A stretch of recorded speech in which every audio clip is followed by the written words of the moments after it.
តយើងមកមើលវីដេអូកាត់សាច់វិញម្ដងបងប្អូនដំបូងយើងត្រាំជើងភ្ញៀវទៅឲ្យរីកហើយយើងយកដាច់រុញសាច់ហ្នឹងយើងរុញណាបងប្អូនយើងរុញគោរុញអីសម្អាតមើលទៅហើយដើម្បីយើងកាត់សាច់ទៅឃើញស្អាតដែរចាយើងកាត់សាច់ឲ្យភ្ញៀវយ៉ាងម៉េចក៏ដោយឃើញជើងភ្ញៀវថ្មីកុំមកជើងភ្ញៀវដីត្រឡប់ទៅវិញនៅដីដដែលណាបងប្អូន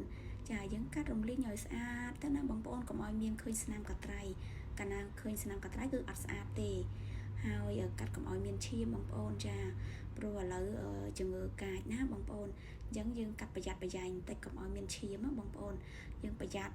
ចាហើយយើងកាត់រំលីងឲ្យស្អាតបងប្អូនចាំយើងបន្តកាត់ទៅមុខទៀតចាឥឡូវយើងមកដល់វគ្គកាត់ត្រចៀកក្រាញ់វិញម្ដងបងប្អូនដំបូងអញ្ចឹងទៅយើងកាត់រំលីងវាឲ្យស្អាតស្អាតសិនហើយចាំយើងចាប់ផ្ដើមឆ្កឹះឆ្កៀលត្រចៀកក្រាញ់យើងឲ្យស្អាតតែបើជើងភ្ញៀវអត់មានត្រចៀកក្រាញ់ទេយើងមិនចាំបាច់កាត់ទេតែបើសម្រាប់ជើងភ្ញៀវមានត្រចៀកក្រាញ់ចាំយើងកាត់បើជើងភ្ញៀវអត់ត្រចៀកក្រាញ់ផងយើងកាត់ទៅមិនហើមជើងភ្ញៀវណាបងប្អូនចាយើងអត់កាត់ទេតែបើជើងភ្ញៀវមានត្រចៀកក្រាញ់យើងចាំបាច់ទៅមានត្រចៀកក្រាញ់មានសាច់មានអីយើងឆ្កឹះយើងកាត់វាទៅចាតែយើងកាត់ដែរយើងឆ្កឹះប្រយ័ត្នប្រយែងបងប្អូនយើងកុំឲ្យឆ្កឹះទៅមានឈាមហើមខ្ទុះអីបងប្អូនយើងធ្វើប្រយ័ត្នប្រយែងបន្តិចណាបងប្អូនណាចាយើងឆ្កឹះវាថ្នមឲ្យទាញសាច់យើងមកទៅ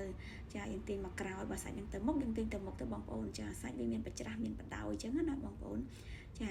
សម្រាប់បងប្អូនដែលនៅមានចំណុចខ្វះខាតក្នុងការកាត់សាច់មិនទាន់បានស្អាតយើងអាចចុះឈ្មោះចូលរៀនបានឬក៏យើងអាចមើលវីដេអូនេះក៏បានដែរបងប្អូន